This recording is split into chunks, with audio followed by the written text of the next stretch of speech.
የእግዚአብሔር መንፈስ በመካከላችን አለ። ይናገረናል፣ እንሰማዋለን።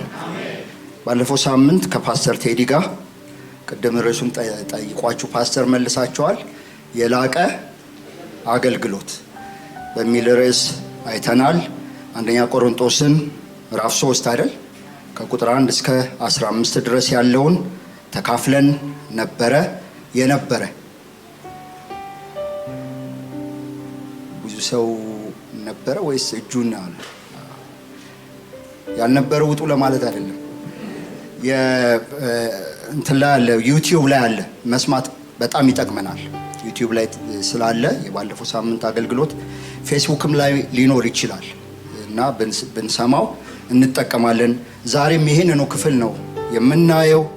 አንዷን ቁጥር ነው ግን እንደዚህ መዝዤ ትንሽ ሰፋ አድርገን የምናየው ቁጥር 9ን ማለት ነው። አንደኛ ቆሮንቶስ ምዕራፍ 3 ቁጥር 9ን አብረን እናያለን። ወደ ላይ ወደ ታች ትንሽ እዛው ጋር እንሄዳለን፣ ግን ቁጥር 9 ላይ ነው የምናተኩረው። አብረን እናነባለን። የእግዚአብሔር እርሻ ናችሁ፣ የእግዚአብሔር ሕንፃ ናችሁ፣ ከእሱ ጋር አብረን የምንሰራ ነንና። ከእሱ ጋር ከማን ጋር? ከእሱ ጋር ፕሮናውን ነው፣ ከእግዚአብሔር ማለት ነው። ከእግዚአብሔር ጋር አብረን የምንሰራ ነንና። የዛሬው መልእክት ላይ ከባለፈው ርዕስ አንድ ነገር ብቻ ነው የምጨምሩት፣ የላቀ አገልግሎት የሚለው ላይ ማለት ነው። ከእግዚአብሔር ጋር የላቀ አገልግሎት ከማን ጋር? ከእግዚአብሔር ጋር። ከእሱ ጋር ከእግዚአብሔር ጋር የላቀ አገልግሎት። ይሄ ቁጥር 9 ከቁጥር 4 ጀምሮ የተያያዘ ነው። እስከ 15 ነው ባለፈው ያየነው። ሁለት ቁጥር ብንጨምር ምንም አይደለም። እስከ 17 አብረን እናነባለን። አንደኛ ቆሮንቶስን ምዕራፍ 3 ቁጥር 4 ጀምሮ ያለውን። አንዱ እኔ የጳውሎስ ነኝ፣ ሁለተኛው እኔ የአጵሎስ ነኝ ቢል ሰዎች ብቻ መሆናችን አይደለምን? አጵሎስ እንግዲህ ምንድን ነው? ጳውሎስስ ምንድር ነው? በእርሱ እጅ ያመናቸው አገልጋዮች ናቸው። ለእያንዳንዳቸው ጌታ እንደሰጣቸው፣ ማን እንደሰጣቸው? ጌታ እንደሰጣቸው ያገለግላሉ። እኔ ተከልኩ፣ አጵሎስም አጠጣ፣ ነገር ግን እግዚአብሔር ያሳድግ ነበር። እንግዲያስ የሚያሳድግ እግዚአብሔር እንጂ የሚተክል ቢሆን ወይም የሚያጠጣ ቢሆን አንዳች አይደለም። የሚተክልና የሚያጠጣ አንድ ናቸው። ነገር ግን እያንዳንዱ እንደ ራሱ ድካም መጠን የማንን? የራሱን ደሞዝ ይቀበላል ይልና ቁጥር 9 የእግዚአብሔር እርሻ ናችሁ፣ የእግዚአብሔር ሕንፃ ናችሁ፣ ከእሱ ጋር አብረን የምንሰራ ነንና። የእግዚአብሔር ጸጋ ምን? የእግዚአብሔር ጸጋ እንደ ተሰጠኝ መጠን እንደ ብልሃተኛ ያናጺ አለቃ መሰረትን መሰረትኩ፣ ሌላውም በላዩ ያንጻል። እያንዳንዱ ግን በእርሱ ላይ እንዴት እንዲያንጽ ምን ይበል? ይጠንቀቅ። ከተመሰረተው መሰረት በቀር ሌላ መሰረት ሊመሰረት አይችልምና እርሱ ማን ነው? ኢየሱስ ክርስቶስ ነው። ማንም ግን በዚህ መሰረት ላይ በወርቅ ቢሆን በብር በከበረ ድንጋይ በእንጨትም በሳርም ወይም በአገዳ ቢያንጽ የእያንዳንዱ ስራ ይገለጣል፣ በእሳት ስለሚገለጥ ያን ቀን ያሳያልና። የእያንዳንዱም ስራ እንዴት መሆኑ በእሳት ይፈተናል። ማንም በእሱ ላይ ያነጸው ስራ ቢጸናለት ምን ይቀበላል? ደሞዙን። የማንም ስራ የተቃጠለ ቢሆን ይጎዳበታል፣ እሱ ራሱ ግን ይድናል፣ ነገር ግን በእሳት እንደሚድን ይሆናል። የእግዚአብሔር ቤተ መቅደስ ሆናችሁ የእግዚአብሔር መንፈስ እንዲኖርባችሁ አታውቁምን? ማንም የእግዚአብሔር ቤተ መቅደስን ቢያፈርስ እግዚአብሔር እሱን ያፈርሰዋል። የእግዚአብሔር ቤተ መቅደስ ቅዱስ ነውና፣ ያውም ማን ነው? እናንተ ናችሁ። የእግዚአብሔር እርሻ ናችሁ፣ የእግዚአብሔር ሕንፃ ናችሁ። የማን ናችሁ ይላል? የእግዚአብሔር ናችሁ ይላል። ይህ በጣም የሚገርም እኮ ነው። የቆሮንቶስ ቤተ ክርስቲያን ብዙ ችግሮች ያሉባት አንዱና ዋነኛው የቤተ ክርስቲያኒቷ ችግር ከምዕራፍ 1 ጀምሮ እስከ ምዕራፍ 3 ጳውሎስ በጣም ትኩረት የሰጠበት ምዕራፍ 1 ቁጥር 12 ላይ ጀምሮ ማለት ነው። ገና ሲጀምር መጽሐፍ ይህን እላለሁ፣ እያንዳንዳችሁ እኔ የጳውሎስ ነኝ፣ እኔ የአጵሎስ ነኝ፣ እኔ ግን የኬፋ ነኝ፣ እኔ ግን የክርስቶስ ነኝ ትላላችሁ ነው። ይሄ ችግር ነው የነበረው። በዚህ በምዕራፍ 3 ራሱ ቁጥር 4 ላይ እንደዚህ ይላል። እዚሁ ምዕራፍ 3 ላይ ባለፈው ፓስተር ቴዲ አካፍሎናል። ዛሬም አንብቤላችኋለሁ። አንዱ እኔ የማን ነኝ ይላል? የጳውሎስ ነኝ ይላል። ሁለተኛው እኔ የአጵሎስ ነኝ ቢል ሰዎች ብቻ መሆናቸው አይደለም ወይ ብሎ ይጠይቃል። ይሄንኑ ምዕራፍ 3 ሲጨርስ ቁጥር 22 ላይ ጳውሎስ ቢሆን፣ አጵሎስ ቢሆን፣ ኬፋ ቢሆን፣ ዓለም ቢሆን፣ ሕይወት ቢሆን፣ ሞት ቢሆን፣ ያለው ቢሆን፣ የሚመጣው ቢሆን ይላል ቁጥር 22 ላይ ሁሉ የእናንተ ነው፣ እናንተ የክርስቶስ ናችሁ፣ ክርስቶስም የእግዚአብሔር ነው። ጳውሎስ ግማሻችሁ የኔ እርሻ ናችሁ፣ ግማሻችሁ የኔ ሕንፃ ናችሁ፣ ሌሎቻችሁ የአጵሎስ እርሻ ናችሁ፣ አንዳንዶቻችሁ የአጵሎስ ሕንፃ ናችሁ፣ ሌሎቻችሁ አንዳንዶቻችሁ የኬፋ እርሻ፣ አንዳንዶቻችሁ የኬፋ ሕንፃ ናችሁ አላላቸው። ቀጥሉ በዚሁ አላላችሁ። ተቻችላችሁ ኑሩ አላላቸው። የእግዚአብሔር ናችሁ ብሎ ነው የሚጀምረው። የኛ አይደላችሁ፣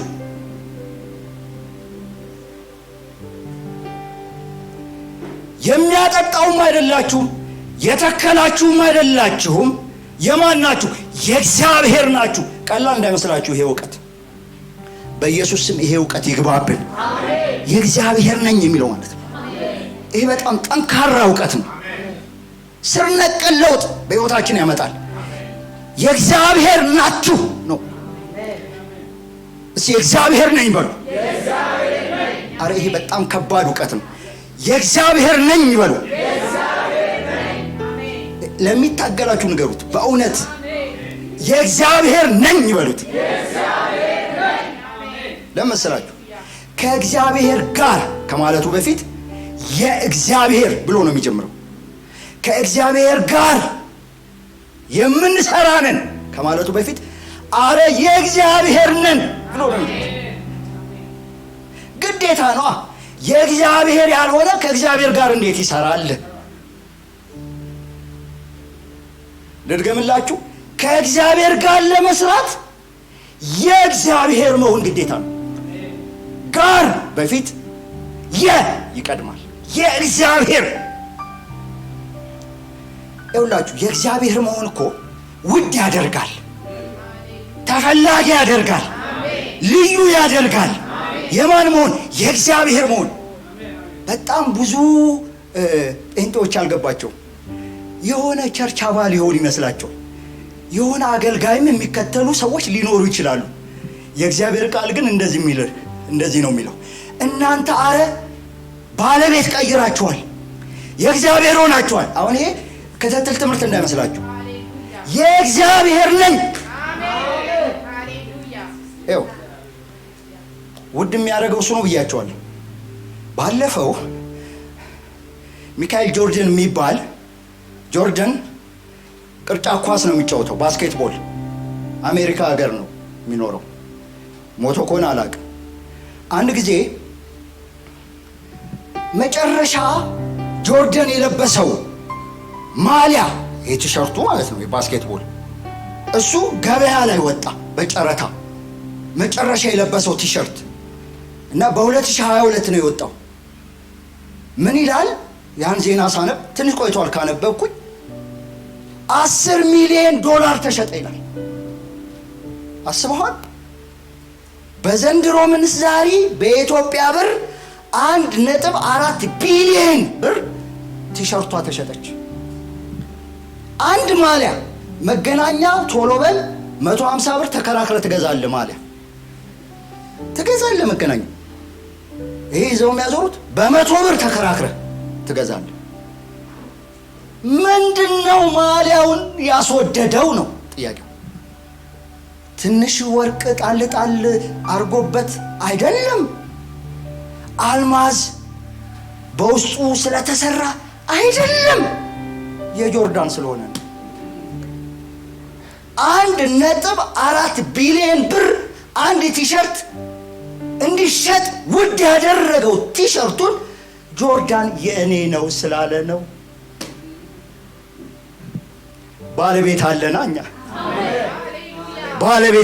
እኛ ውድ የሚያደርግሽ የእግዚአብሔር መሆንሽ ነዋ።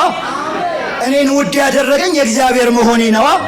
አዎ የፈጠረን የሰራን እግዚአብሔር።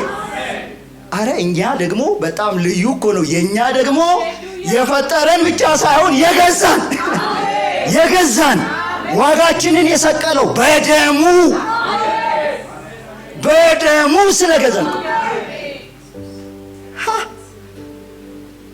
ማንም እንደፈለገ ማንም እንደወደደ እኔን ማድረግ የማይችልበት የመጀመሪያው ምክንያት የእግዚአብሔር ነኝ። በመፈጠር ብቻ ሳይሆን በመገዛት የእግዚአብሔር ነኝ።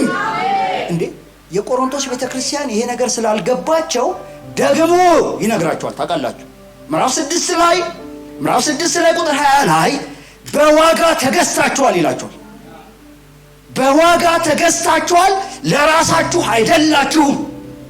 ስለዚህ በስጋችሁ እግዚአብሔርን አክብሩ ይላል። በዋጋ ተገዝታችኋል፣ እንኳን የሌላ ሰው የራስህም አይደለህም። እስቲ እኔ እግዚአብሔር ነኝ ድገሙ በሉ። አረና ውጭ እኔ እግዚአብሔር ነኝ እንላለን። ጥሎ የሚሄደው ይሄዳል፣ እኔ እግዚአብሔር ነኝ እንላለን።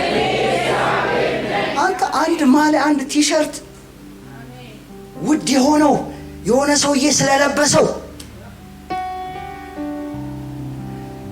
የስጋ አይደለም። የጳውሎስ እርሻ አይደላችሁም። የአጵሎስ እርሻ አይደላችሁም። የኬፋ እርሻ አይደላችሁም።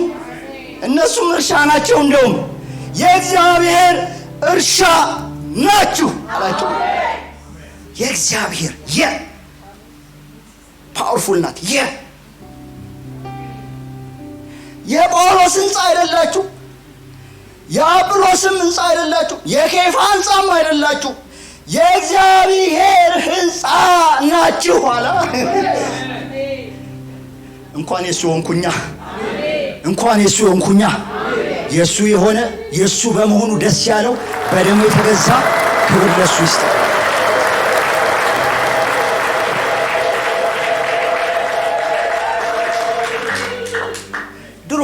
ድሮ ቦንኬ ሲሰብክ እንደው አክሽኑ ራሱ አረሳው። የሚገርሙ አንድ የተናገረው ምሳሌ ደስ ይለኛል። በጣም ደስ የሚለኝ አንድ 10 ክፍል ቤት ህንፃ ያለው ሰው ነበራል። እንግዲህ ከሌላ አምጥቶት ይሁን እኔ ከቦንኬ ነው የሰማሁት። ከ20 ዓመት በፊት ነው የሰማሁት። ይኸው አልረሳሁትም። 10 ክፍል ቤት ያለው ሰውዬ ነበር እና አንድ ቀን ጌታን እንደዚህ ያለው፣ ጌታ ሆይ እኔ 5 ክፍል ይበቃኛል፣ 5ቱን ላንተ ሰጥቻለሁ፣ በ5ቱ ክበርበት፣ እንደወደድክ አድርገው እና 5ቱን ክፍል ለጌታ 5ቱ ይበቃኛል ለኔ ብሎ ጸለየ። ማታ በር ተንኳኳ። በጣም ይሄ አንዳንድ ጊዜ በር በኃይል ሲንኳኳ ልሰብረው ነው እንዴ ይላል አይደል? ውስጥ ያለ ሰው በሩ በኃይል ሲንኳኳ ማነው በሩን የሚደበድበው ብሎ በቀስታ ከፍቶ ሲመለከት አጅሬ ነው ሰይጣን። ታውቃላችሁ ሰይጣን ደግሞ ቀዳዳ ካገኘ እንደምንም ታግሎ ለመግባት ወንድሜ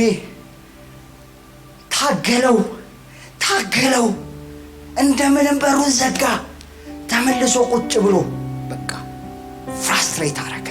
ጌታ ሆይ እኔ ላንተ እየኖርኩኝ 5 ክፍል ሰጥቼህ እንዴት እንደዚህ አይነት ነገር ይገጥመኛል? አንዳንድ ሰው የጌታ ልጅ ሆኜ የሚል ሰው እንዴት ኢየሱስ ማን ነው የመጣው አለው። አረ ያ ሁሉ ረብሻ አልሰማህም? አይ እኔ ጋር አልመጣም አለ ኢየሱስ።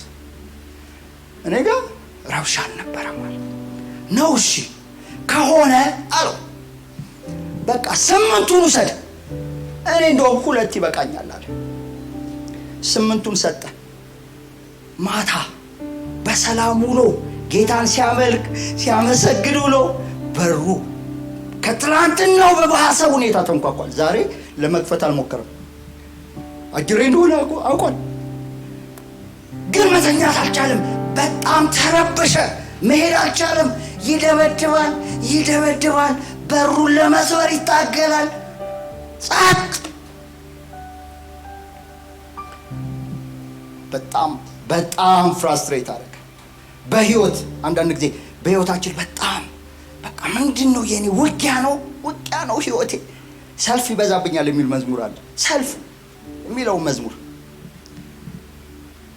ከዛ አሁን ወደ ኢየሱስ ሄደና 8 ቤት ሰጥቼ 8 ክፍል ሰጥቼ 8 ህንፃ ሰጥቼ እንደዚህ ስረበሽ እንዴት አድራለሁ ጌታ ሆይ? ኢየሱስ ልንገርህ አለው፣ እኔ ክፍል እንድሰጠኝ ሳይሆን አብረን እንድንኖር ነው የምፈልገው። 10ሩንም ስጠኝና 10ሩም ላይ አብረን እንኖራለን ነው እንዴ? ያው 10ሩን ሰጠው፣ አብረን እንኖራለን አለ።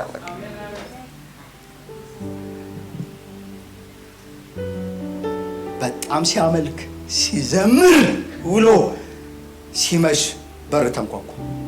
እንዴ የዛሬው ይባሰ ነው። ከዛ ኢየሱስ ሊከፍት ብድግ ሲል ያዘው። ተው እንዳትከፍት እንዳትሄድ፣ እኔ አውቃለሁ። አጅሬ ትናንት ከትናንት ሲመላለስ ነበር። ቤቱ የኔ ነው አለ ኢየሱስ። ቤቱን የምከፍተው እኔ ነኝ። ቤቱ የኔ ነው። ይሄ ህንፃ የኔ ነው። እኔ ነኝ የምከፍተው አለ ኢየሱስ። ኢየሱስ ወደ በሩ ሲሄድ ከኋላ እየተከተለ እንደዚህ የሚሆነውን ለማየት አንገቱን እንደዚህ ሁልክ እያደረገ ኢየሱስ ቀስ ብሎ ከፈተ መሰላችሁ? በርግድ አርጎ ሃሌሉያ ሃሌሉያ፣ በርግድ አርጎ አመዱ ቡን አላ። ከውጭ ያለው ይቅርታ በስህተት ነው፣ የተሳሳተ ቤት ነው። ዛሬ በጌታ በኢየሱስ በሮ ይሄዳል፣ በሮ ይሄዳል። ይሄ ህንፃ የእግዚአብሔር ነው። ይሄ ቤት የእግዚአብሔር ነው። ይሄ ክፍል የእግዚአብሔር ነው። ያንኳኳ ካለ ይከፍትለታል። ኢየሱስ ይከፍትለታል። እዛው ይታገል ከቻለ። ይቅርታ በስህተት ነው ጌታዬ።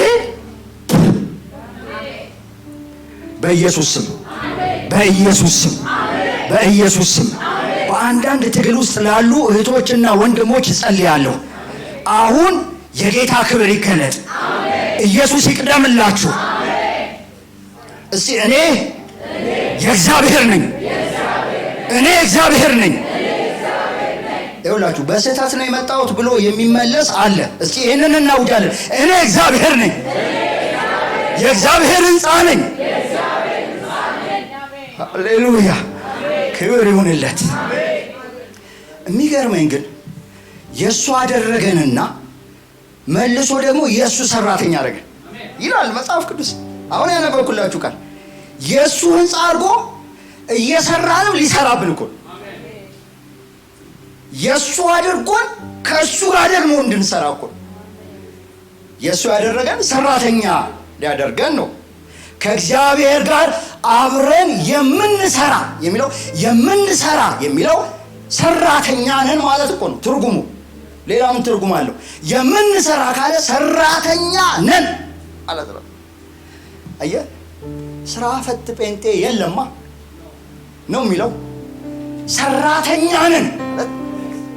ስራ ፈት ጴንጤ፣ አውደላይ ጴንጤ። ስራ ፈት ማለት ስራ አጥ ወረቀት ከወረዳ የወሰዳችሁትን ለማለት አይደለም። በእግዚአብሔር መንግስት ውስጥ ስራ ፈት አማኝ፣ ስራ ፈት ህንፃ፣ ስራ ፈት እርሻ የእግዚአብሔር የለም።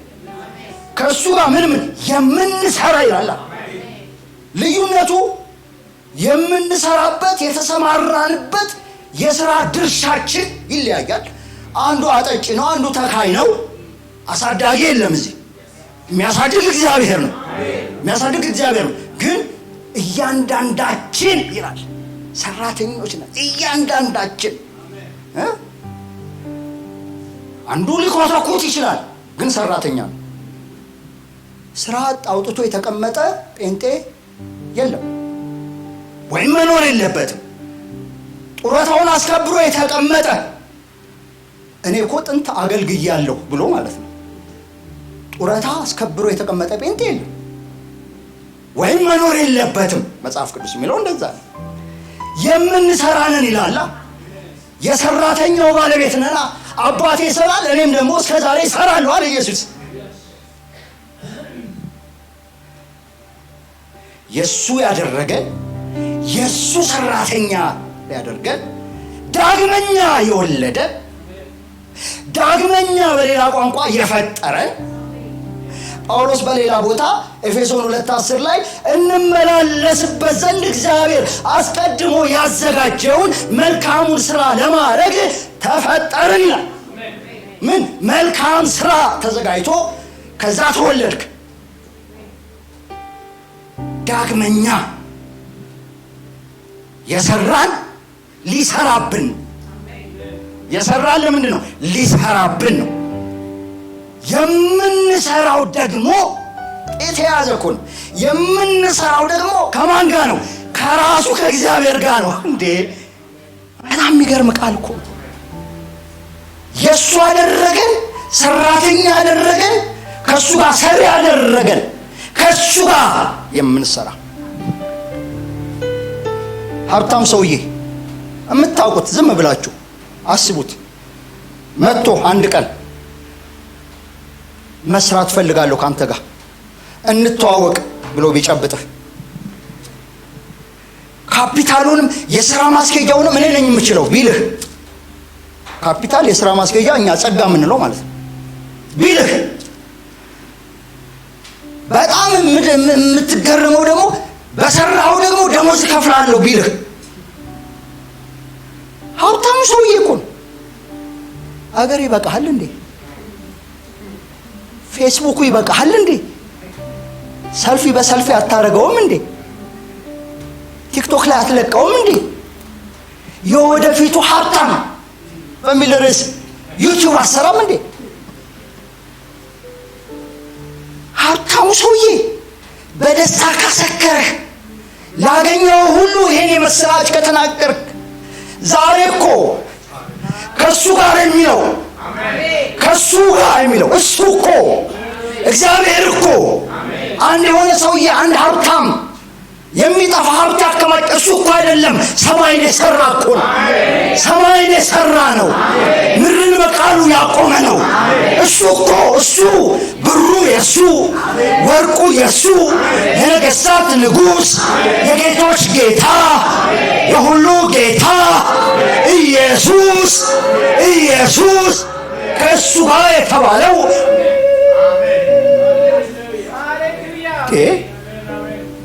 ቀና በይ እንጂ እቴ፣ ቀና በል ወንድሜ። ከእሱ ጋር እኮ ነው። ከእሱ ጋር ይሄ በየትኛውም ዘመን ይሰራል። ግን በተለይ በዚህ ዘመን እንኳን አገልግሎት ኑሮ ራሱ ከእሱ ጋር ካልሆንክ አትሄድም።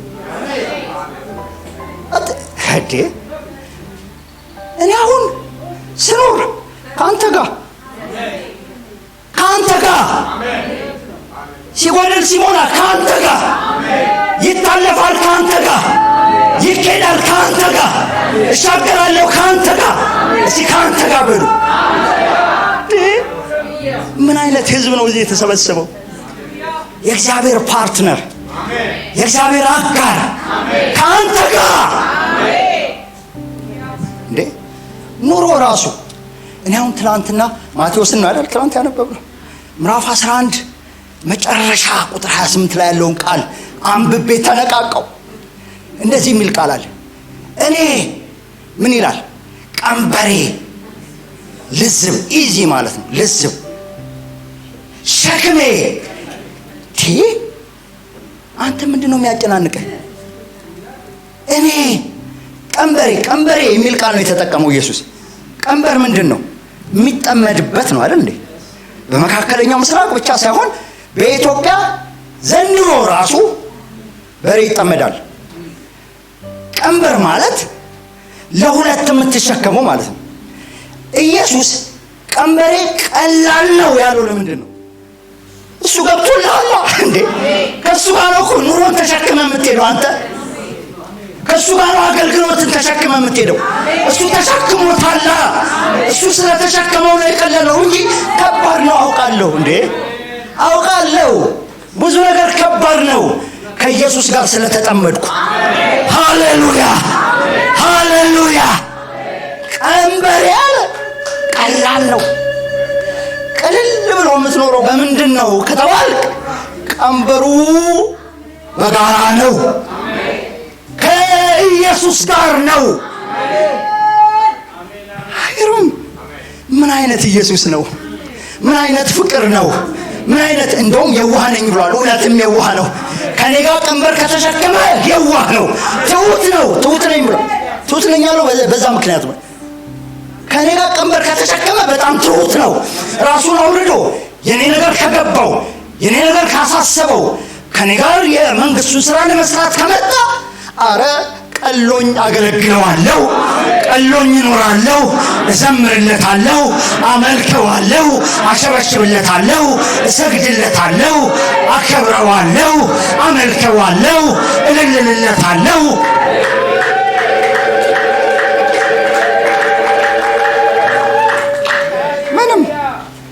ምንም እስከሚገባኝ አልጠብቅም። ይሄ ኤክሰለንስ ልቀት፣ በነገራችን ላይ ሚስጥሩ እዚህ ጋር ነው ያለው። ልቀት በራሴ ጡል ብዬ አላመጣም። ልቀት ከእግዚአብሔር ጋር የመስራት ውጤት ነው። በቃ ከማን ጋር? ከእግዚአብሔር ጋር። ከማን ጋር? ከእግዚአብሔር ጋር። ሐዋርያት በአገልግሎታቸው የላቁ ነበሩ አይደል? በልቀት አገልግለዋል ሐዋርያት። ለምንድን ነው ብላችሁ ጠይቁ። ሐዋርያት በአገልግሎታቸው በልቀት ያገለገሉበት ምክንያት ከእግዚአብሔር ጋር የሚለው ስለገባቸው። በኢየሱስ ስም ይግባን፣ በኢየሱስ ስም ይግባን። እስቲ ካልደከማችሁ አሁንም ከእግዚአብሔር ጋር በሉ።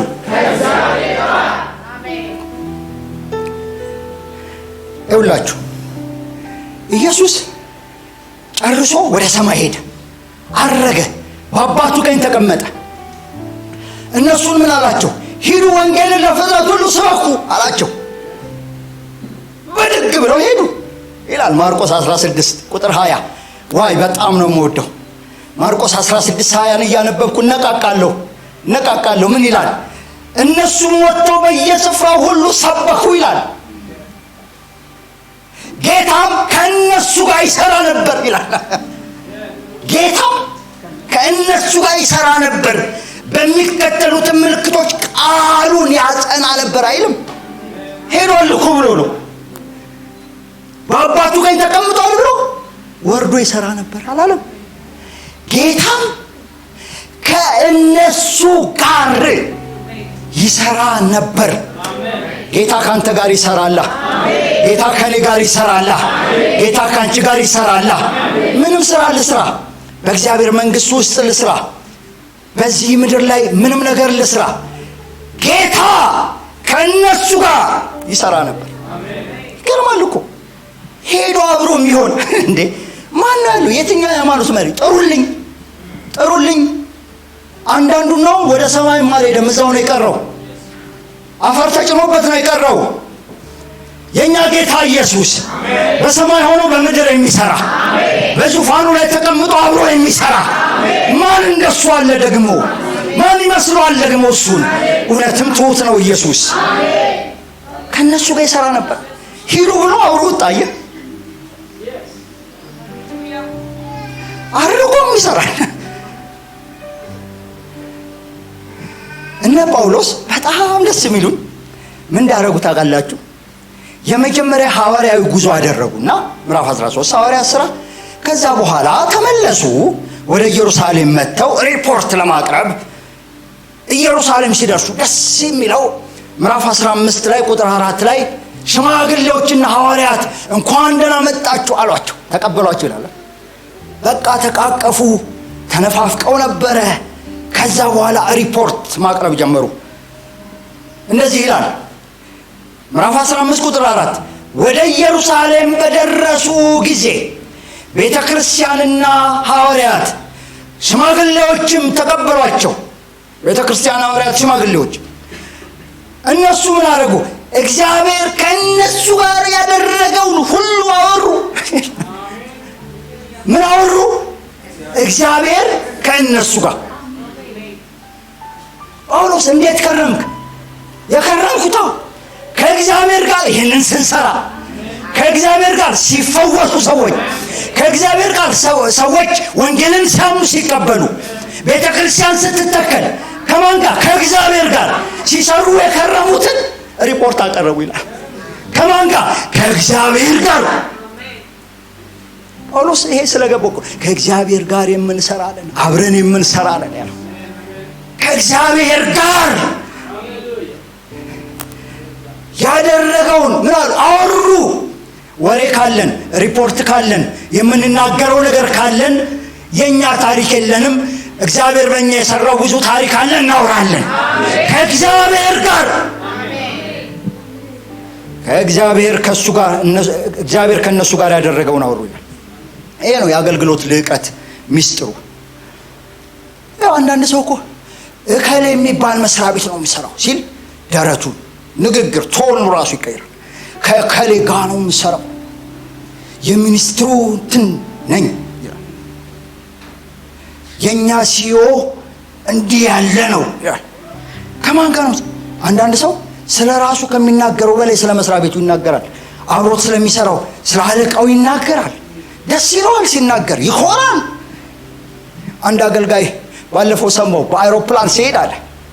ምን አለ? በአይሮፕላን ሲሄድ አጠገቤ የነበረችው ሴት ወዴት ነው የምትሄጂው አልኳት። ነገረች። ከዛ የት ነው የምትሰሪው ስላት፣ በኩራት እንደዚህ የሚባል ቦታ ሰራለሁ፣ እንደዚህ ያለ ሲኦ ማለት ዋና የድርጅታችን መሪ ከሌ አውቃለሁ፣ እሱ ጋር ነው የምሰራው፣ ከእሱ ጋር እየሰራው ነው ዳርች። በጣም በኩራት የራሷን ከተናገረች በኋላ አንተስ የምትሰራው የት ነው አለችኛል።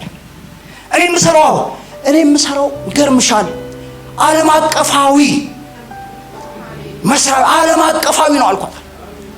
ግሎባል ኢንተርፕራይዝ ውስጥ ነው የምሰራው ነው እንዴ? አዎ ዓለም አቀፋዊ። አዎ። እና የሚገርምሽ ነገር በምድር ላይ የሌለንበት ቦታ የለም ማለት ስብከት እኮ እየሄደ ነው። የሌለን ኦፊስ የሌለን ቦታ የለም። በምድር ላይ ኦፊስ አለ፣ ሁሉም ቦታ አለን፣ ገጠር አለን፣ ከተማ አለን። እና የሚገርምሽ እኛ የምንሰጠው ሰርቪስ አላት ሁለንተናዊ ይባላል፣ ሆሊስቲክ። ሰው ነፍስም እንነካለን አለ፣ ስጋንም እንነካለን። እንደዚህ ያሉ ፕሮጀክቶች አሉና እሺ። በጣም የሚገርምሽ ነገር ግን የኛ ሲኦ አላት፣ የኛ ሲኦ በሄድንበት ሁሉ አብሮ ነው የሚሰራው አለ። በሄድንበት የኛ ሲኦ አብሮን አለ። እንዴ በጣም ደነቃት። እንደዚህ አይነት ድርጅት እዚህ ዓለም ላይ አለ። ስሙ ማን ይባላል?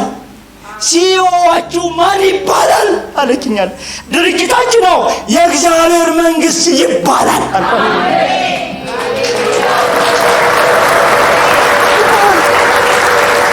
ሲኦዋችን ማን ይባላል?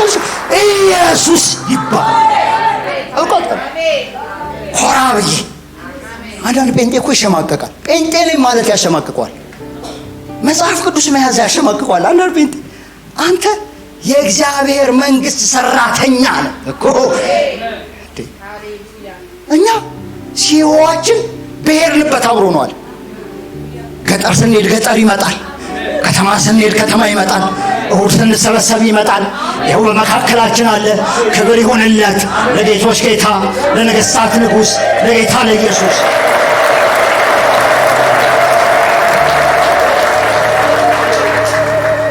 ከእግዚአብሔር ጋር የምንሰራንን ማለት ይሄ ነው። እሱ አሰሪያችን ብቻ ሳይሆን አብሮን የሚሰራ ነው። ልዩነት አለው አይደል? አሰሪ አለ፣ አብሮ የሚሰራ አለ። አብሮ ሲሰራ ደግሞ እኛንም እየሰራን ነው። እንደው እንትኑ እኮ ግራ ሊገባን ይችላል። መንፈሳዊ ነገር ካልገባን እንዴት ነው እየተሰራ የምሰራው? እየሰራኝ ይሰራብኛል የኔ ሲኦ ኢየሱስ።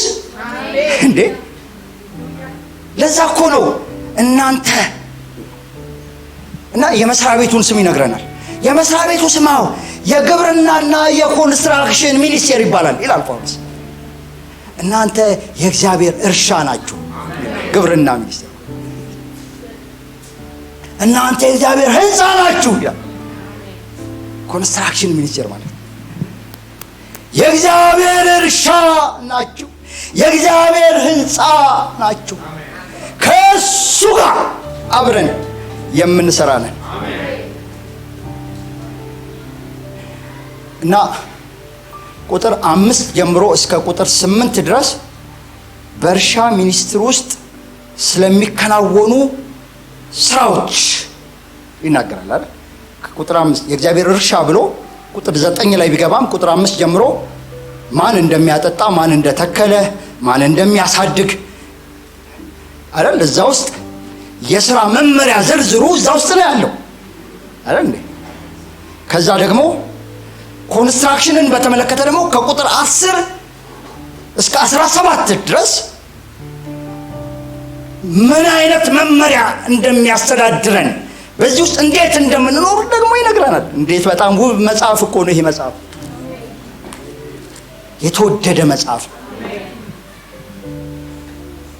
ከንጉሱ ጋር ስንሰራ፣ ከእግዚአብሔር መንግስት አለቃ ጋር ከኢየሱስ ጋር ስንሰራ፣ በዚህ መንግስት ውስጥ ስንሰራ ማኑዋል ተሰጥቶናል። አንድ ሰው ሲቀጠር መስሪያ ቤቱን የሚያስተዋውቅ ሰው ይመደብለታል። ኢንደክሽን ይባላል። ይነገረዋል ስለ መስሪያ ቤቱ። ከዛ ማኑዋል ይሰጠዋል። አንብበው ይሄ መስሪያ ቤት የሚተዳደረው በዚህ በዚህ በዚህ በዚህ መመሪያ ነው፣ ሰራተኛው የሚተዳደረው በዚህ በዚህ መመሪያ ነው፣ መስሪያ ቤት ውስጥ የገባችሁ የሚል ማኑዋል ይሰጠዋል። አንዳንዱ ደግሞ ያስፈርምሃል። አንብቤዋለሁ ስትል ፈርም ይላል መጨረሻ ላይ። ለዛ ነው የምናስነብባችሁ በነገራችን ላይ በየቀኑ።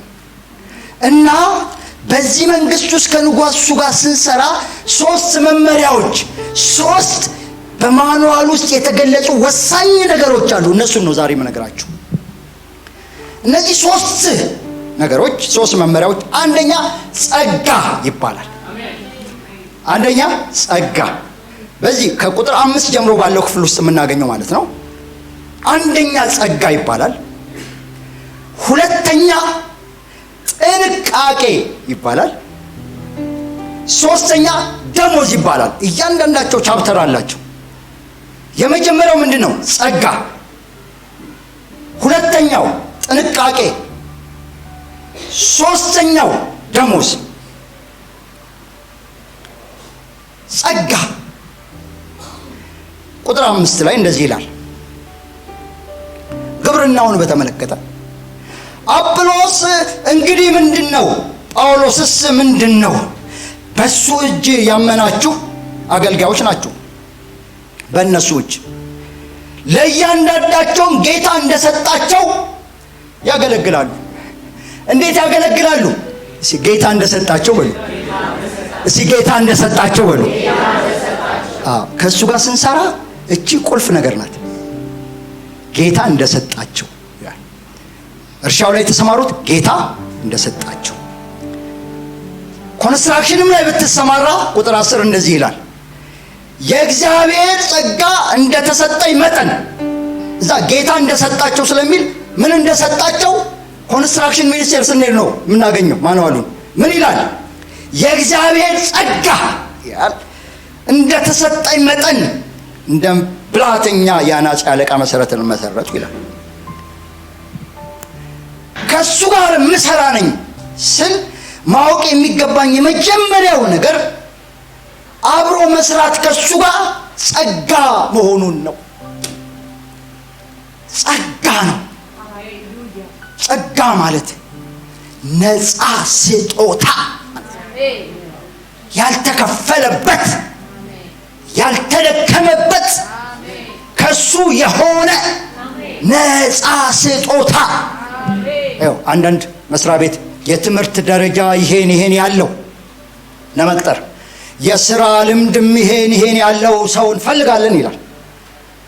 እዚህ ቤት የእግዚአብሔር መንግሥት ሥራ ውስጥ የትምህርት ደረጃውም የሥራ ልምዱም ጸጋ ይባላል። ምን ይባላል? ጸጋ። እንደተሰጠኝ ጸጋ መጠን ይውላችሁ ከሱ ጋር መስራት ራሱ በመሰረታዊ ደረጃ የተገባን አይደለም። በአገልግሎት ምን ኮራ ሰዎች አይደለም። በአገልግሎት እኔማ ምንል ሰዎች አይደለም። ጸጋ የተሰጠን ሰዎች ነን። ጸጋ ምን ስለሆንን ሲጀመር ማን ስለሆንን ሲጀመር ጳውሎስ ምን እንደሚል ታውቃላችሁ? እዚሁ ክፍል ላይ እንደተሰጠን ጸጋን ሲያብራራ እኛ እኮ ምንም አይደለንም ይላል። እንደዚህ የሚል አገልጋይ በጣም ይገርም። ከማንም አንበልጥም ይላል። ቁጥር 7 ላይ ይሄ ስለ ጸጋ የተሰጠ ማብራሪያ ነው። እንግዲህ የሚያሳድግ እግዚአብሔር እንጂ የሚተክል ቢሆን ወይም የሚያጠጣ ቢሆን አንዳች አይደለም። ምን አይነት አገልጋይ ነው ባካችሁ?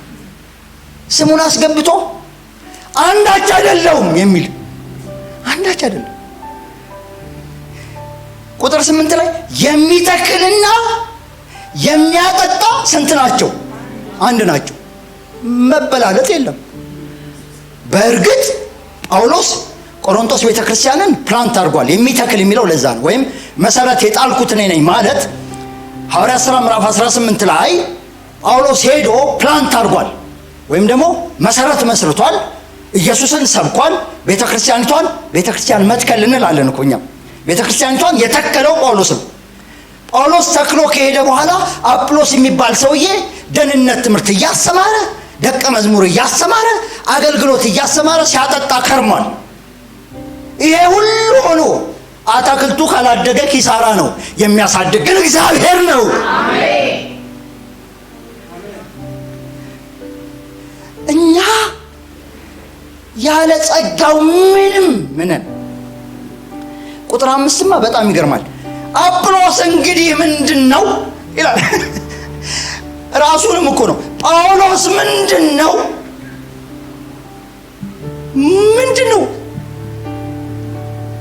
ይሄ ሰውዬ እዚህ ጋር ይቆም። እሱ ጸጋ ተሰጥቶት የሚያጠጣ የሚተክል ነው እንጂ አሳዳጊ እግዚአብሔር ነው። የትም ቦታ ልትሆኝ ትችያለሽ። በእርግጥ የአገልጋዮችን ሚና እየናቀ አይደለም። አልጠጣም ካልክ ትደርቃለህ። እግዚአብሔር በመጠጣት ፕሪንሲፕል ውስጥ ነው የሚያሳድግ። በነገራችን ላይ ካልተተከልክ አታድግም። ከክርስቶስ ካልጀመርክ ወደ ክርስቶስ አታድግም። ግልጽ ነው። የአገልጋዮች ሚና ቀላል አይደለም። አጵሎስ ካላጠጣህ ፀሐይ ሲመጣ አንገት ትደፋለህ መከራ ጊዜ። ግን ይሄን ፕሪንሲፕል ተከትለህ በአገልጋዮች ማጠጣትና መትከል ሂደቱ ውስጥ ከሄድክ እግዚአብሔር ከውስጥህ ኃይል ያወጣል፣ ጉልበት ያወጣል። ታድጊያለሽ፣ ወደ ክርስቶስ ትመነደጊያለሽ። በዛ ግን እኛ ጸጋ የተሰጠን ይህን ነገር በነገራችን ሁለተኛ ቆሮንቶስ ምዕራፍ 6 ቁጥር 1 ላይ ይደግመዋል። አይ ቲንክ በአዲሱ መደበኛ ትርጉም የተቀበላችሁትን የእግዚአብሔርን ጸጋ ከንቱ እንዳታደርጉት። ለምን? ከእግዚአብሔር ጋር እንደምንሰራው መጠን ይላል። ከእግዚአብሔር ጋር ሰራተኛ ያደረገን ጸጋው ነው። እንዲሁ በቃ ግባ ብሎ አስገብቶኝ እንዲሁ ከሱ ጋር እንድጠመድ ጠርቶኝ ጸጋውን አፍስሶልኝ ማጠጣት የቻልኩት መትከልም የቻልኩት እግዚአብሔር ከሰጠኝ ጸጋ የተነሳ ነው አለ። ለከበረው ለእግዚአብሔር ጸጋ፣ ለጸጋ ሰጪው ለእግዚአብሔር ክብር ይሁንለት።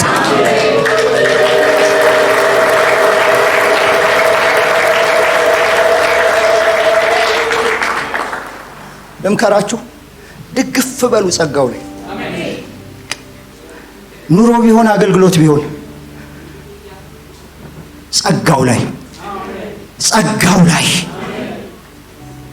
እሱ ነው እስትንፋሳችን። አሁን አንዳንድ ሰው ጸጋና ጥንቃቄን ማመጣጠን አይችልም። ለዛ ነው ሁለተኛ በዚህ አብሮ ሰራተኝነት ውስጥ በማኑዋሉ ላይ የተጠቀሰ ሁለተኛ ወሳኝ ነገር ጥንቃቄ ይባላል። ቁጥር 10 ላይ እንደዚህ ይላል፣ የእግዚአብሔርን ጸጋ እንደተሰጠኝ መጠን እንደ ብልሃተኛ የአናጺ አለቃ መሰረትን መሰረትኩ፣ ሌላውም በላዩ ላይ ያንጻል ይልና እያንዳንዱ ግን በሱ ላይ እንዴት እንዲያንጽ ምን ይበል ይላል። እንዴት ባላንስ እንዳረጋያችሁ ቁጥር 6 ላይ እኔ ተከልኩ፣ ቅድም እንዳልኳችሁ ነው። አጵሎስ አጠጣ፣ የሚያሳድግ እግዚአብሔር ነው። ይሄ መግባት አለበት። ጸጋ ሲባል አሸር ባሸር ማለት አይደለም። እንደዛ ነፃ ስጦታ እንጂ ነፃ ፍቃድ አይደለም። እሺ ልዩነት አለ። እንደፈለክ ውጣ፣ እንደፈለክ ግባ፣ የፈለከውን አርግ፣ የፈለከውን አታድርግ ማለት አይደለም። ጸጋ ሲባል ጥንቁቅ ያደርጋል ነው። ጸጋ ጥንቅቅ ያለች ጥንቅቅ ያለ ነዋሪ ያደርጋል። ማን? ጸጋው ያደርጋል። ጳውሎስ ተከልኩ ብሏል፣ ተክሏል። ልክ ነው፣ አንብበናል። ሐዋርያት ሥራ ምዕራፍ 18 አንብበናል። አጵሎስ አጠጥቷል፣ የሚችለውን ያህል የሚያሳድግ እግዚአብሔር ነው። በቃ አንተ ግን ስትኮተኩት በስርዓቱ በጸጋው መጠን ውሃ ካጠጣ ማታ ማታ ከሆነ ማጠጣት፣ ቀን አለ መዝለል፣ መትከል ከሆነ ትክክለኛ ቦታ መትከል፣ ትክክለኛ መሰረት መመስረት።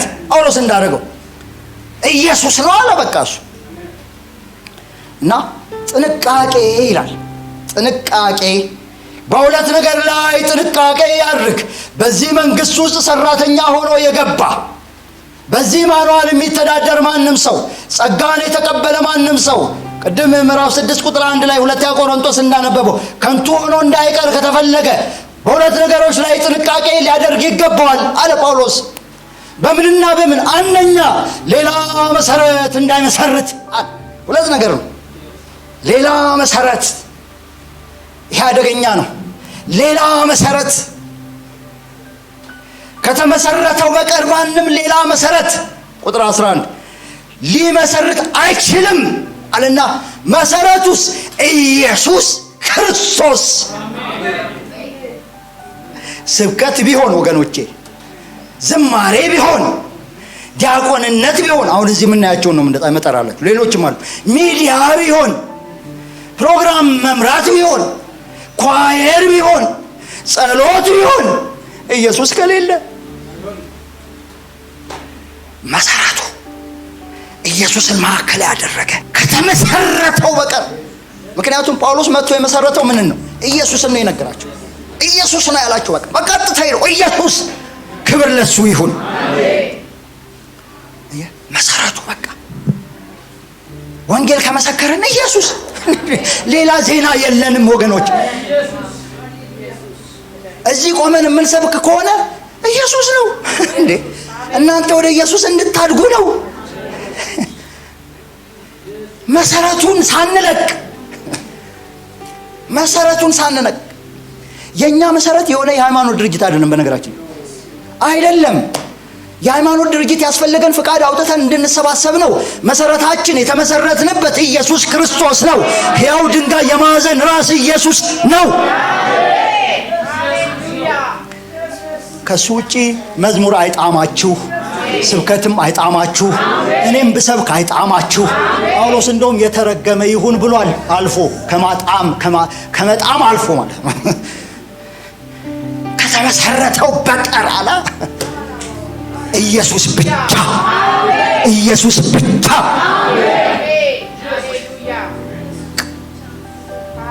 በዚህ ጥንቃቄ ያስፈልጋል። እዚህ ቤት ገብቶ ሸቃቅጦ የራስንም ጨምሮ የእንትናንም ሰብስቦ አይቻልም ብሏል። አይቻልም፣ ሊመሰረት አይችልም እና ብሏል። እስኪ አይቻልም ብሎ ለኮይኖኒያ እንደዚህ ይላል። አይቻልም። በጓዳም በመድረክም አይቻልም። ኢየሱስ ብቻ፣ ኢየሱስ ብቻ፣ ኢየሱስ ብቻ።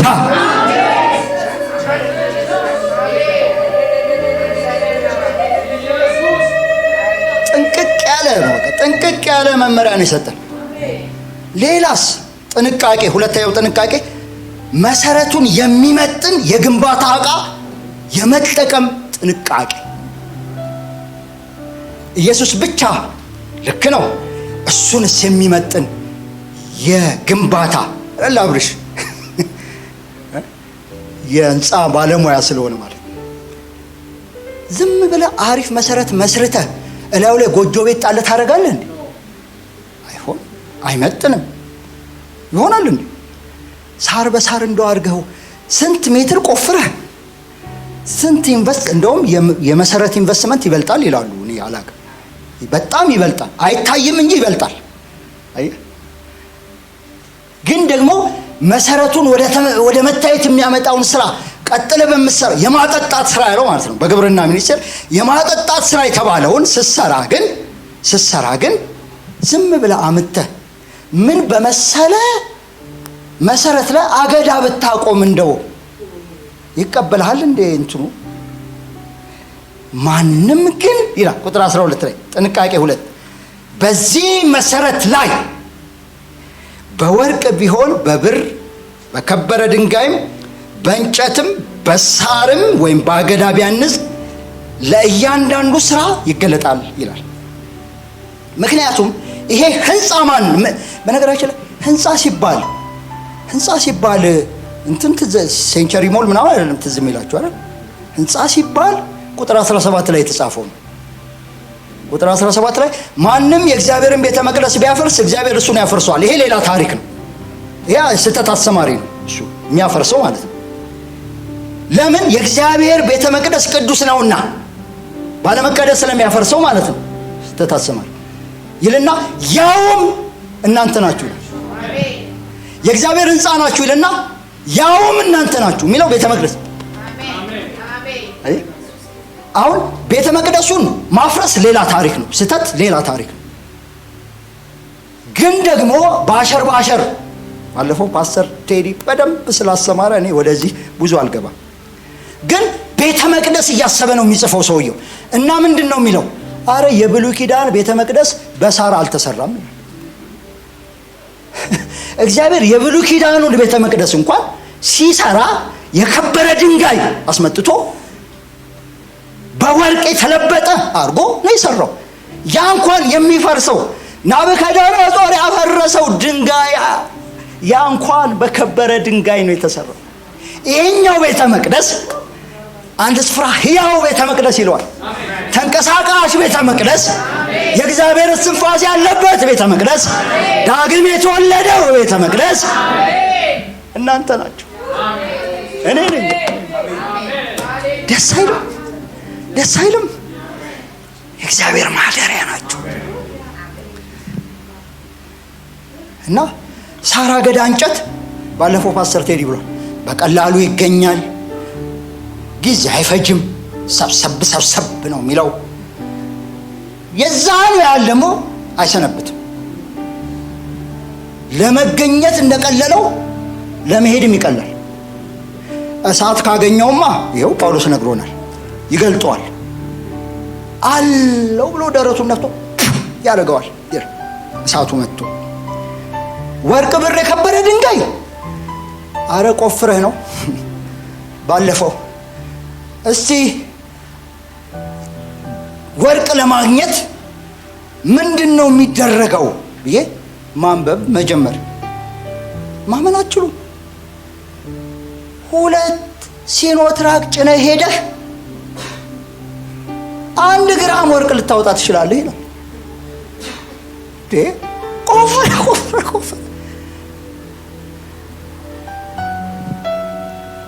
ጥቂት ሲገኝ ግን የሚቆይ የሚያልፍ የሚኖር እሳት ማያጠፋው የቆሮንቶስ ቤተክርስቲያን እኔ በጣም የጳውሎስ እኮ ሲያገናኘው ይገርማል። ምን አይነት ጻፊ ነው እንደው ምን አይነት ብርሃን ነው የመጣው ይሄን ሰውዬ። እኔ ነው ሳነበው በየቀኑ ይገርመኛል። ይሄ ሰውዬ የሚጽፈው መጀመሪያ ስጋውያን ናችሁ አላችሁ። አየህ፣ መጀመሪያ አስቀድሞ እኮ አስገብቶላችኋል። ስጋውያን ናችሁ ብሎ መድቧል። ከዛ ለስጋዊ ደግሞ የሚመች ከአፈር ጋር በጣም ግንኙነት ያላቸው የግንባታ ዕቃዎች አሉ። ሳር ከአፈር ነው የሚወጣው፣ ከአፈር ነው የሚበላው አይደል? የአፈር ጥገኛ ነው። ዛፍም እንደዛው ነው። አገዳም እንደዛው ነው። ይኸውልህ ይሄ የሳር ትምህርት ደግሞ ለስጋዊ ክርስቲያን ትበላለህ። በቃ እሱ እንዴት እኮ እንደሚያገናኝ ስጋውያን ናቸው ይልና አንዳንድ ደግሞ ለስጋዊ የሚመች የግንባታ ግብአት የሚጠቀሙ ሰዎች አሉ አለ ከታች ወርዶ። እነዚህ የሚገርማችሁ ወርቅ ብር የከበረ ድንጋይ አፈር ውስጥ ነው ያሉት። የአፈር ጥገኛ አይደሉም። እንደውም ከአፈር ይላቀቃሉ ቶሎ።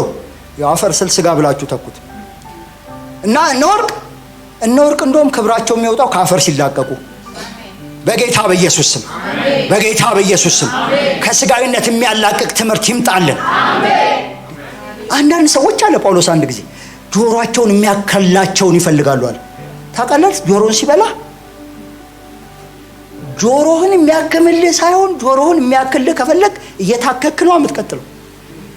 እሱ ምንድን ነው የሚለው የሳር አገዳ የእንጨት አገልግሎት ነው። ምንም ሊሆን ይችላል። ባይዘወይ ፈውስ ፕሮግራምም ሊሆን ይችላል። በፈውስ ፕሮግራም አምናለሁ። ጸሎት ሊሆን ይችላል፣ በጸሎት አምናለሁ። ትምህርት ሊሆን ይችላል፣ በትምህርት አምናለሁ። ግን ለስጋ ባለፈው ፓስተር ቴዲ እንዳለው ማለት ነው ከዚህ ውስጥ ምንድነው የማገኘው የስጋ ጥቅም የሚሉ አስተምሮች ማለት ነው። በጌታ በኢየሱስ ጥንቃቄ ለመሰረቱ፣ ጥንቃቄ ለግንባታ ዕቃው። ለእንዴት ወርቅ ብር የከበረ ድንጋይ ለስጋ ላይመች ይችላል፣ ላይመች ይችላል። በነገራችን ተለይ ሊልህ ይችላል። ስትለይ ወርቅ ያደርጋል። ራሱ ወርቅ ሆኖ መጥቶ ወርቅ የሚያደርግ ትምህርት ይምጣልን። ወርቅ ሆኖ መጥቶ ወርቅ የሚያደርግ ጸሎት ይብዛልን። ይሄ ነው የአገልግሎት ልቀት ማለት። ይሄ ወርቅ በቃ ራሱ ስንፈልግ ትምህርት ሲባል ወርቅ ትምህርት ወርቅ የሚያደርግ ከስጋ የሚለይ ከአፈር የሚለይ ከአፈር የሚገላግል ወርቅ የሆነ ፈውስም ራሱ ሆኖ ማለት ነው። ፈውስም ሆኖ ተፈውሰህ የማትሄድበት ተፈውሰህ የምትቀርበት ፈውስ ደግሞ አለ። ፈውስ ሆኖ ራሱ ከጌታ ጋር ጥብቅ የሚያደርግ ጌታን የሚያስወድድ ጌታን የሚያስመልክ ጌታን የሚያሳይ የከበረ ድንጋይ የሆነ ፈውስ ያገኛችሁ። የስጋ ጥቅም ሆኖ ራሱ የመንፈስ በረከት የሚያመጣ ማለት እኮ ነው።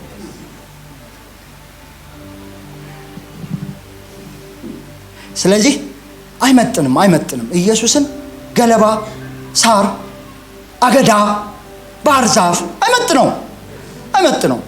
የከበረ ድንጋይ ወርቅ፣ ብር እሱን የሚመጥን የዳንበትን እውነት የሚመጥን የሚያሳድግ የእግዚአብሔር ብርሃን የእግዚአብሔር ዕውቀት ልክ ቃሉን ስናነብ ብርት ይበልልን።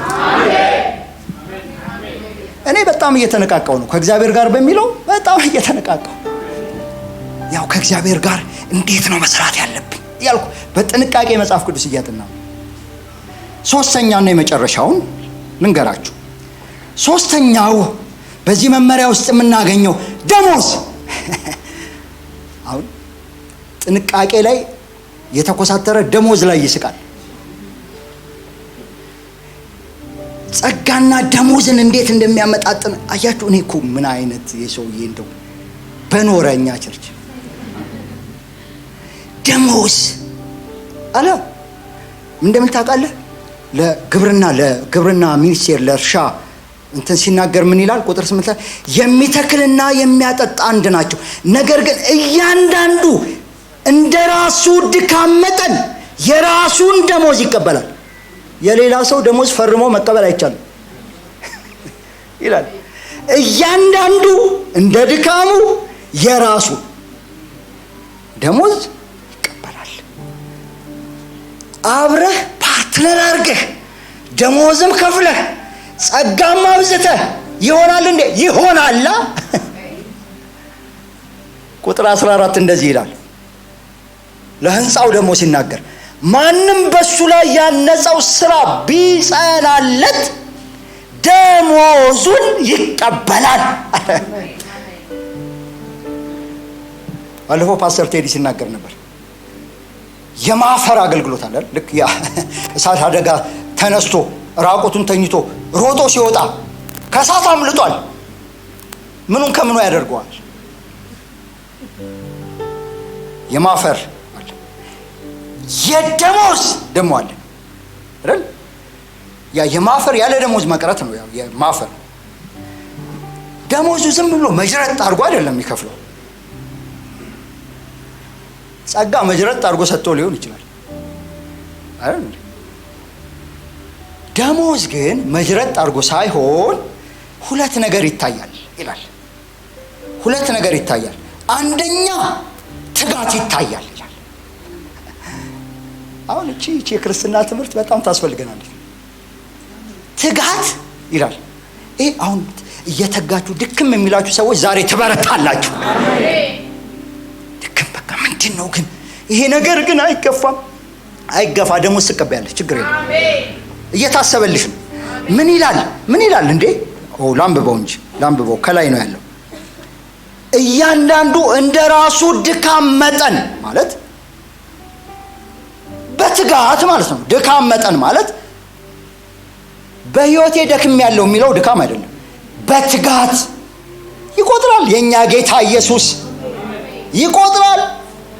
የማንም ባለ ዕዳ አይደለም። የማንም ስለ ጽድቅ ብለሽ ተጎድተሽ ከሆነ ይሄንን ስለ ጽድቅ አላደርገውም ብለሽ ከሆነ ደሞዝ አለ። ምን ይባላል? የጽድቅ አክሊል በጽድቅ ኖረህ እና አንደኛ ትጋት፣ ሁለተኛ ትጋት ብቻ ሳይሆን ምን ይላል? ጥራት ይላል። ጥራት ይላል። ምክንያቱም ቁጥራት ማንም በሱ ላይ ያነጸው፣ ይሄ ደግሞ ስለ ህንፃ ነው። ቢጸናለት ጥራት ነው። ድካም ትጋት ነው። ቢጸናለት ደግሞ ጥራት ነው።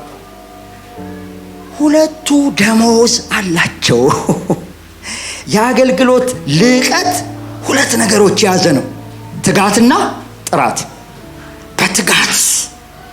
በትጋት ጌታ በሰጠን እድሜ በቀረን ዘመን ምንም ብናደርግ በትጋት በጌታ በኢየሱስ ስም ይመታ። አድካሚ መንፈስ ይመታ። የድካም መንፈስ ይመታ። አሰልቺ መንፈስ ይመታ። ሮጥክ ደከምክ ካገለገልክ ምን ዋጋ አለህ የሚል መንፈስ በጌታ በኢየሱስ ስም የተሰበረ ይሁን።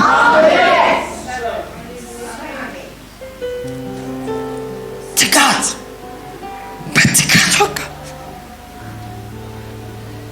ከዛ ደግሞ በትጋት ሆኖ ደግሞ ሚጸና በጥራት ከእሱ ጋር ምን የምንሰራለን፣ በጸጋው እንሰራለን።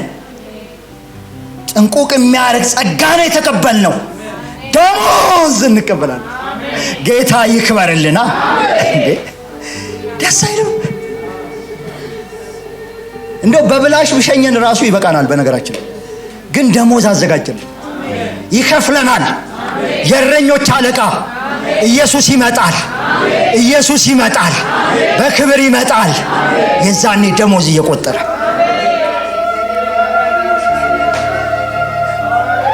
ደስ አይልም? ደሞዝ ምንድነው? በቃ አገልግሎት ባቆም ይሻላል፣ ያደክማል። ልክ ነው። ለዛ ነው ትጋት የተባለው። ለዛ ነው በትጋት ያ ቀን የሚባል ቀን ስላለ ማለት ነው። ደስ ቁጥር 13 ላይ አንድ ቃል አለች የምወዳት፣ ያ ቀን የምትል በእሳት ስለሚገለጥ ያ ቀን ይላል። የቱ ቀን እንደሆነ ታውቃላችሁ? ጌታ ኢየሱስ በክብር ከመላእክቱ ጋር ከቅዱሳን ጋር በደመና የሚገለጥበት በፍርድ ዙፋን የሚመጣበት ያ ቀን ተስፋ አለን። እናንተ ምድር ላይ አንቀርም። እናንተ ጌታ ኢየሱስ ይመጣል። እናንተ በክብር ይመጣልናል። ኢየሱስ የእረኞች አለቃ ይለዋል። አንድ ቦታ ይገለጣል ይላል። ይመጣል ኢየሱስ። በባዶ አንቀርም። እናንተ የተለያየ ነገር እንደዚህ ይጎነትለናል፣ ያስቸግረናል።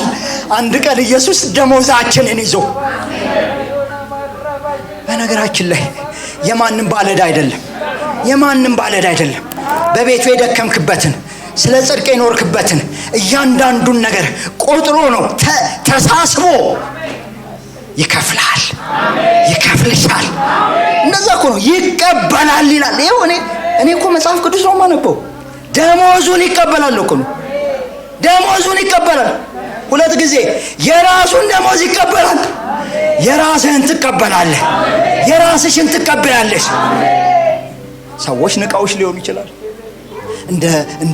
እንደ ከሰረ ተቆጥረህ ሊሆን ይችላል፣ እንደ ተናቀ ትክክለኛ ምርጫ እንዳልመረጠ በዚህ ምድር ላይ እንደውም አንዳንዶች እንደ ጉድፍ ቆጠሩና አንድ ቀን ጳውሎስ እንደ ጉድፍ ተቆጥረን ሊሆን ይችላል። ምንም የማይገባን አራድነትም ማናቅ ልንመስል እንችላለን። አንድ ቀን ቅን ፈራጅ የጌቶች ጌታ ኢየሱስ ይመጣል፣ በክብር ይገለጣል፣ ደሞዛችንን ይከፍለናል። ሕያው ተስፋ አለ፣ ሕያው ተስፋችን፣ ሕያው ተስፋችን ኢየሱስ ይመጣል፣ ኢየሱስ ይመጣል፣ ኢየሱስ ይመጣል፣ ኢየሱስ ይመጣል። እዚህ ምቀር መሰለህ እንዴ? እዚህ አልቀርም። ኢየሱስ ይመጣል፣ ይወስደኛል። ኢየሱስ ደሞዜን ከፍሎ ይወስደኛል፣ ከሱ ጋር ያኖረኛል። ለምን ያህል ጊዜ? ለዘላለም ይላል።